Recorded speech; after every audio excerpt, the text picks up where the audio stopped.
Hello and welcome to your astrological forecast for March 2024.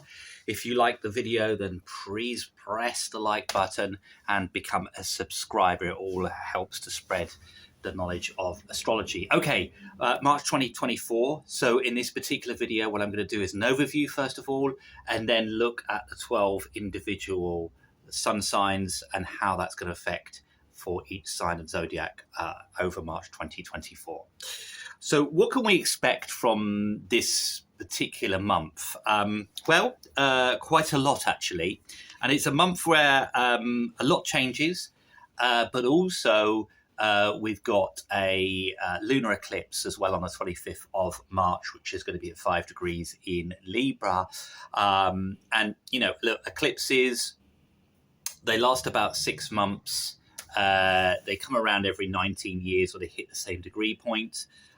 So I always say with eclipses, look back to what you were doing, in 2005 around this time and the changes that happened, because you might find that there's a familiar setting. And particularly this lunar eclipse on the 25th of March is a lot to do with relationships and diplomacy, being in the zodiac sign of Libra. And the sun being obviously in Aries. We start off with March with a lot of energy still in Aquarius, actually. We've had the movement of Pluto into Aquarius. That's sort of settling at the pace. But also, we've had Mars and we've got Venus. And that kind of, those kind of two continue. Mars will change signs into Pisces on the 23rd of March, and for Venus that will go in around about the 12th of March into Pisces as well. Obviously for the majority of the month until we come to the spring equinox, the sun is in Pisces as well, and we've also got Mercury in Pisces until the 10th of March. The dominating aspect of the two last signs of the zodiac, which are Aquarius and Pisces, so that we're coming to the end of a particular astrological cycle. And, what we've got to kind of realize is that also that, for us astrologers, the start of the new year really is at the spring equinox. That's when everything kind of moves into the direction of things happening, the sense of growth. The spring equinox today for this year is on the 20th of March, when the sun enters into Aries, which is about, if you're in the UK, about 6 minutes past 3, and then you can rejig the time zones wherever you're watching this from. There's a kind of a sense when we've got so many planets, which usually happens this time of year. The inner planets, the Mercury, the Venus, particularly, and the sun are always around the last two signs of the zodiac towards the end. And then we've got this kind of great big kind of energy shift when we have the spring equinox as the start of the astrological wheel, a sense of putting things out there, projects being very external. This is a really good time to launch projects. It's a really good time to launch businesses, to really get a sort of a hold of life and really throw it out there. So it's a very much an outward manifestation period. But it might not feel like that until obviously we have that spring equinox on the 20th of March, because there might be a sense of everything kind of coming to some kind of conclusion, or a sense that things aren't kind of moving in the right direction, that everything's slowing down. I emphasize that because obviously we've got Mercury in Pisces as well, and until the 10th. So Mercury in Pisces isn't comfortable. Just looking at the other planets and the movement on them. So obviously we've got Pluto, as I said, in Aquarius moving forward. We've got Uranus. That's kind of interesting. That's moving forward in Taurus now. It's still at 19 degrees at the beginning of March. And we've also got Jupiter in Taurus. That starts off at 11 degrees at the beginning of March. those two are quite significant because they are going to form a conjunction in April. So Jupiter's getting closer because it's the faster moving planet to Uranus. So that's going to be really interesting politically in April and for certain individuals. So those are kind of moving forward. Saturn is moving forward in Pisces. And I think, we can feel perhaps the more positive aspects of Saturn being fully realized in Pisces. As I said earlier, Mars is in Aquarius, which can be a little bit unpredictable in the energy of unpredictable or erratic decisions being made by governments or the people at the top at the moment. And then we've got Venus. That is in Aquarius until in the middle of the month it will move into Pisces, where Venus is very, very kind of happy. The nodes start off at 16 degrees between the polarity of Aries and Libra, and obviously we've got the lunar eclipse on the 25th. The significant thing about this March month is that, again, all the planets are moving forward. We've got no retrogrades, which is great. When you've got no retrogrades, things are moving forward. They might not be moving forward in the way that we would like them to, but they are moving forward, and that's very powerful in that sense. So that can be quite good. Sometimes things can move far too forward, but I must emphasize, because a lot of the planets are in the last two signs of the zodiac, it's not going to be like a huge kind of month where it moves from one state to another very quickly. That a lot of that energy is going to happen in the period of April. April and May are big months. So it's kind of like, the analogy would be the quiet before the storm. But it's going to feel like. But on a sort of global level, when you've got the dominance of Aquarius and Pisces, it can be a little infuriating because there's not it doesn't seem like there's a clear direction coming across, and things get kind of confused, and people in communication are not necessarily saying what they really think, or are saying things that are not particularly relevant to what they're commenting on. So it can kind of bring out a little bit of a difficulty there. And I think that's one of the things that I would be kind of looking at here, is being careful not to become too consumed by other people's opinions at this particular point. Okay, let's go and start off with Aries, and what can Aries expect for March 2024. When I say Aries, I mean Sun in Aries. And I also mean the ascendant and the rising side as well of Aries. Well, it's interesting. You've got a majority of planets in your 12th house, 11th and 12th houses. And on that spring equinox, the 20th of March, is when, the sun enters Aries, enters into your first house. And, for a lot of Arians, it's going to feel a little bit like, being in a dark room for a few weeks, and then suddenly the door's flung open and you can start to see and get on with stuff and move out that darkened room. It's a bit like that. Mars is your ruler, and Mars switches into Pisces, which is not that comfortable with, I would say. It's a little bit sort of, difficult. That's on the 23rd of March. And then you've got that lunar eclipse to contend with on the 25th, which is in your relationship zone of your chart. So the first couple of weeks are relatively quiet for Aries, and then when we get into that last week, everything kind of suddenly becomes quite hectic and busy, and you're trying to listen to other people's opinions, and things are endings within the how relationships are seen and how you respond to them. But also, you can't exert your authority suddenly because Mars has transited into your solar 12th house. So it's a tricky month for a lot of Aries, although they get the boost of the sun going through their own sign, and they also get, Mercury going in there on the 10th. So they will kind of feel like, okay, I can get things kind of going. I can get things moving. But you have to understand that compromise is going to be the key to get anything going for a majority of Aries in March. Okay, let's move on to Taurus. So you Taurians, you've got Jupiter and you've got Uranus moving in your own sign. You've had those. You've had Uranus since on and off since 2018, and Jupiter since May of last year. But they're both moving forward, and they're moving forward to meet each other in the sky and the zodiac sign of Taurus to form a conjunction, which will happen in April, which doesn't happen often.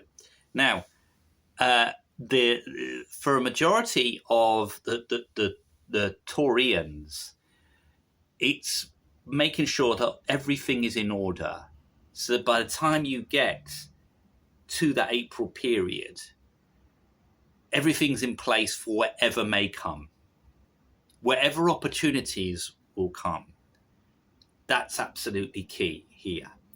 And I think what I'm talking about for most Taurians is the work side of life, because I think what you'll find is you've got Pluto just shifting into your 10th house. You've got Mars in there as well till about the 23rd. Venus in the first couple of weeks is also in your 10th house. So there's a lot being prepared in the work sector for you, and the changes that will come about in April are related to work changes for a majority of you, okay?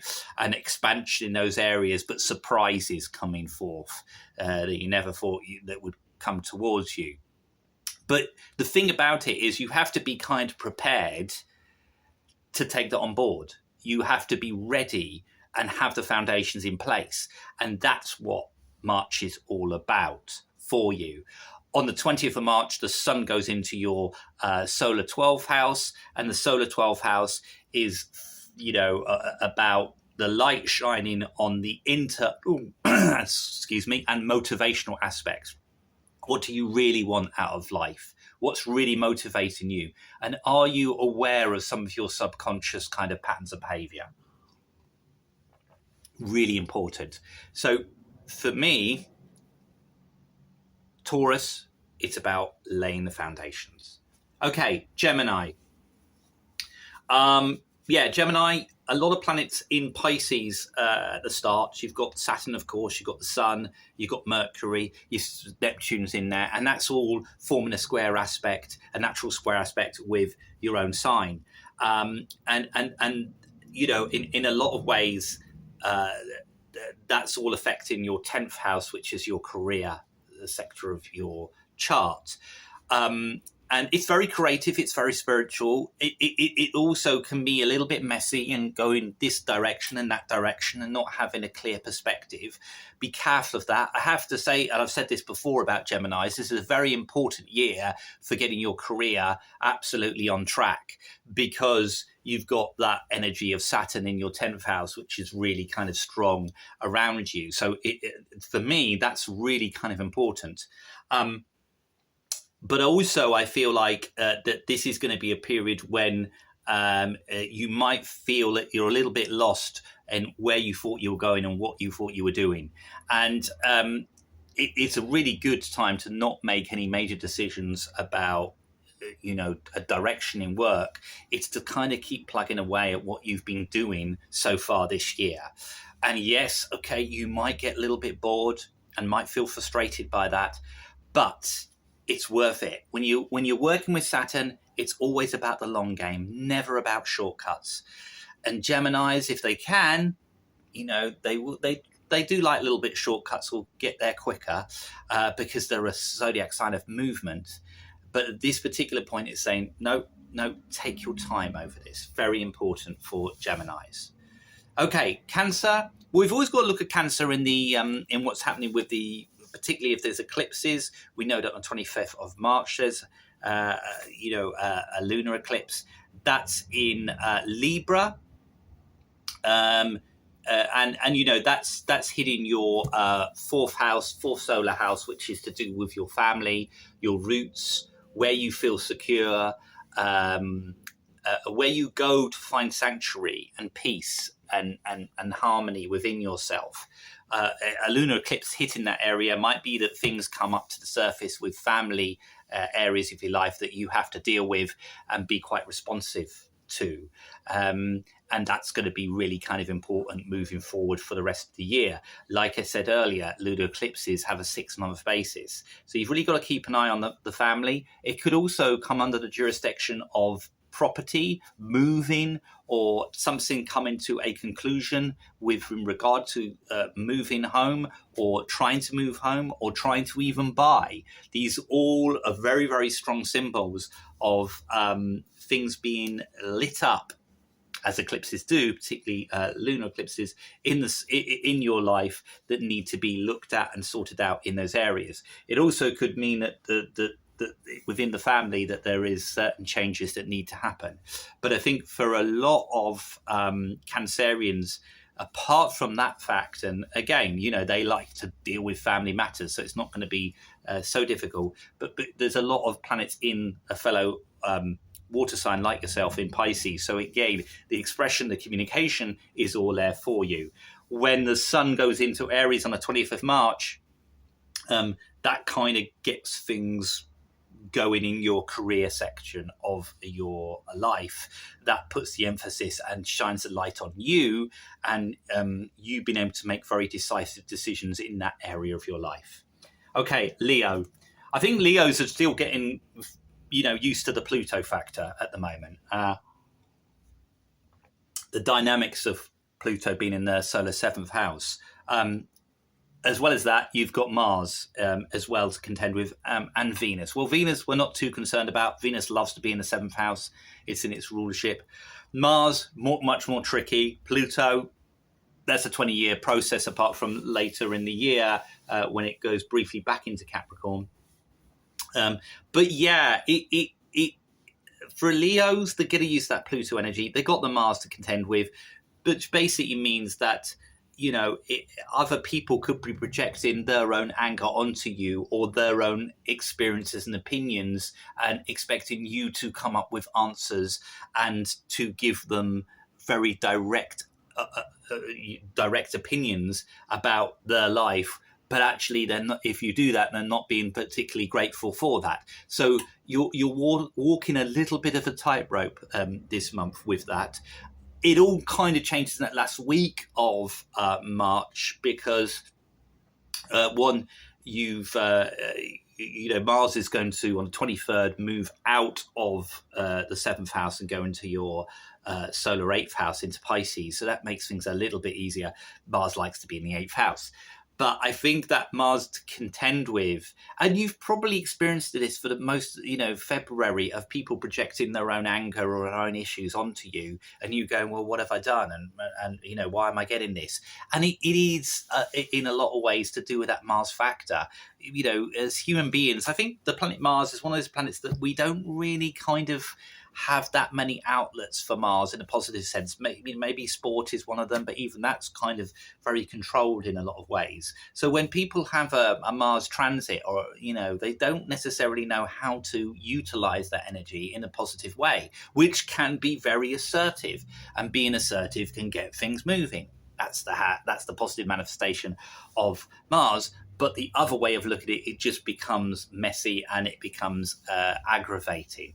And that energy can gnaw at you and gnaw at other people. And because it's been in the 7th house, it is other people rather than gnawing at you. Plus, you've got the Pluto to contend with. So Mars and Pluto, sharing the space in the 7th house, has made it very, very difficult for you to exert your authority or your opinions in a way without attachments put onto them from yourself. And I'm talking from sort of the energy of fears and stuff like that. Virgo. Virgo, a lot of planets are in Pisces: Saturn, the Sun, Mercury, and of course Neptune for the first half of the month. So that's all about polarity point and getting used to that polarity point. So just be aware of that. That energy is quite difficult to get used to. Again, that puts the emphasis on other people rather than yourself. Look out for that lunar eclipse on the 25th of March, 5 degrees in Libra. That hits your 2nd house, which is the financial aspect of your house. So things come into light, or a new an end of a cycle and a beginning of a new one, that being quite important to do with your financial, but also to do with your own self-value and how you value yourself from the financial perspective. If you need to sort out things financially, that is the time to do it. But I think it's always about diplomacy and compromise of other people, but don't get dragged into other people's dramas at the moment. I think that's going to be a bit of a key thread and a theme that's going to play out for you for March. Maybe that last week of the month it becomes less so, but certainly you'll find that you're giving a lot of your energy to other people. The debate is whether you should or not. I'd say that you probably got no choice, but as long as you keep firm boundaries, then you should be all right. Okay, Libra. Yep. Okay, a lot going on with Libra. That lunar eclipse on the 25th of March is in your own sign at 5 degrees. So, if you're an early degree Libra, that's sort of born, September the 23rd, depending on the year, till around about the 30th of September, then you're going to be hit quite significantly by this lunar eclipse. So just look out for that. On the 20th, which is a spring equinox, you've got the sun going into your 7th house. So that's focusing on other people and dealing with other people. There is a lot that's taking place, for Librans this month, and I think they've had a little bit of a quiet period, and then suddenly it's going to get quite busy for them, and that's because planets are starting to move, including Mercury as well, into your 7th house. So people are almost bringing you out of yourself and getting you involved in things much more, and you're learning how to be aware of other people much more, but also the dynamics of other people teaching you through experience of what they're going through and you absorbing that. Quite important. Look out for that lunar eclipse. Scorpios. Okay, Scorpios. Yeah, again, it's 7th house. It's all polarity that's kind of going on here. But also, there's a lot going on in the 4th house, which is the home and the family in that area. Of course, you've had Pluto there. In the 4th house, you've got Mars, you've got Venus. And in your opposing house, the 7th house, you've got Jupiter, you've got Uranus. So there's a lot that's taking place here. This is a very, very busy month. That you're going to be experiencing, but also you've got a lot of 5th house energy, and 5th house energy is quite playful and social and wants to get out there and enjoy things. So, Scorpios are going to be absolutely knackered by the end of the March, but also they're going to feel like they've actually achieved quite a lot in a short space of time and really progressed. The one thing I would say is that there's a lot of Jupiter energy that's obviously taking place. And for Scorpios born in the middle between the 1st of November and the 6th of November, yeah, you've got a lot of Jupiter opposing your sun, which means that you can, take too much on.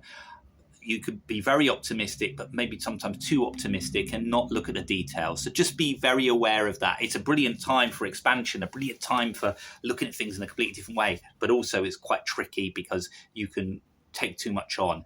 And there might be some false promises that's coming about at that time. Okay, Sagittarius. Sagittarius, your ruler Jupiter is in Taurus. Moving forward, which is in your solar 6th house, has been for some time. So you probably understand that energy. I think the communication side of things, because you've got an emphasis on 3rd house, particularly Pluto, Mars, Venus in the first half, I think there's a lot of energy going on there and how you'll communicate. Now, Saggies are known to, speak before they think. That's kind of thing, or they're not known for the diplomacy, and sometimes that could be quite good because it can shake the foundations. It can get things moving. Your communication is going to be very, very direct this month, so just look out for that. Sometimes I said that can be good if you want to get things done. Saggies, the zodiac sign, for most people to look at. But I think that there's this kind of underlying subtle energy of power and understanding power that's really coming about at this particular time for Sagittarius. And what are they going to do with that? And they've got to understand that it's something that they're going to have to get used to, because that's the Pluto factor really coming in. And with Mars in there for the majority of the month, yeah, this is going to be a little bit of a tricky month for other people being maybe taken aback or feeling that you're a little bit insensitive to them. You're probably not. You're just telling them straight. But other people might react quite strongly. Lunar eclipse hitting your friendship zone on the 25th of March. That's why I'm re-emphasizing about other people and friendships particularly. Just tread carefully there. Okay, Capricorn. Saturn is moving forward, your ruler. Not a problem. That's in the third house of communication, but most of the energy is going towards the financial part, with Mars and particularly Venus in your second house, particularly that Mars factor until the 23rd, when it will go into the third house, which is the house of communication. But yeah, there is a focus on that side of money and putting your energy into work and how you feel about work. The lunar eclipse on the 25th hits your work area of your chart. So something coming to an end, new things beginning. So just look out for that particular energy for you. But from majority of Capricorns, apart from that eclipse, are going to find this a rewarding month ahead. Okay, Aquarius. Yeah, okay, Aquarians, still getting used to Pluto. Completely understand. The amount of clients I've had recently with Sun and Aquarius rising, just coming out the woodwork. They really are, because they're trying to get used to that Pluto energy. They've had this kind of shift that's gone on and gone, oh my God, right, I'm just woken up. Okay, you've got Mars there to the 23rd in your own zodiac sign. Be active, be dynamic, really focus on what's important. It's an incredibly dynamic month. You've also got Venus in there till about the mid part, and then it's all moving into your second house, the financial aspect. So you are the creator of your own money. You are the one that can get things kind of moving on the financial aspect. This is the month to do it. Okay, you've just had this Pluto shift that's really come in and changed the internal process really, really strongly. But and now it's putting that into practice. How can I value myself with that and look to the future to really get things moving? Okay, and then finally we've got Pisces. Okay, well, Sun in Pisces, Saturn in Pisces, Mercury for the first half in Pisces. Still got that Neptune to contend with, but Neptune's moving forward in Pisces. And then you've got Mars, Venus in the first part, Venus of the month, and you've got the Pluto factor in the 12th house. A lot of emphasis on you at the moment, Pisces. Most of you seem to be getting more comfortable with Saturn, which is good. The Mercury factor does change around about the 10th of March, when it will go into Aries, which will go into the financial aspect. If you've been waiting on work and stuff like that, or waiting for work opportunities, you'll probably find after the 10th of March that things begin to happen in terms of work and getting work or promotion or stuff to do with financial elements sort of working for you a lot better. And then you've got the Sun joining Mercury on the 20th on the spring equinox as well. So again, that re-emphasizes a period of work issues or how you earn your money sort of bearing fruition. Stick with that Saturn. You may feel, Pisces, you're not getting the rewards that you want at the moment, but it will come. It will come. You just got to be self-disciplined, keep your own boundaries. Don't go spinning into other worlds or looking at, I could do this, I could do that. Stay with where you want to get to. Check in with yourself. Make sure you're looking after yourself. Very, very important. But yeah, and the lunar eclipse doesn't really kind of affect you. It sort of hits the 8th house, which is again the other financial house. That's why I'm putting the emphasis on the financial side of this month for you. All in all, I think March is going to be an interesting month. It's the build up, as I said before, April. April's a big month for all of us. and look out for my video on that. I'll do a couple of videos on April and the conjunction between Jupiter and Uranus. Like I said, thank you very much for watching. Please become a subscriber and like the video. It all helps, and look out for more videos coming soon. Thank you very much.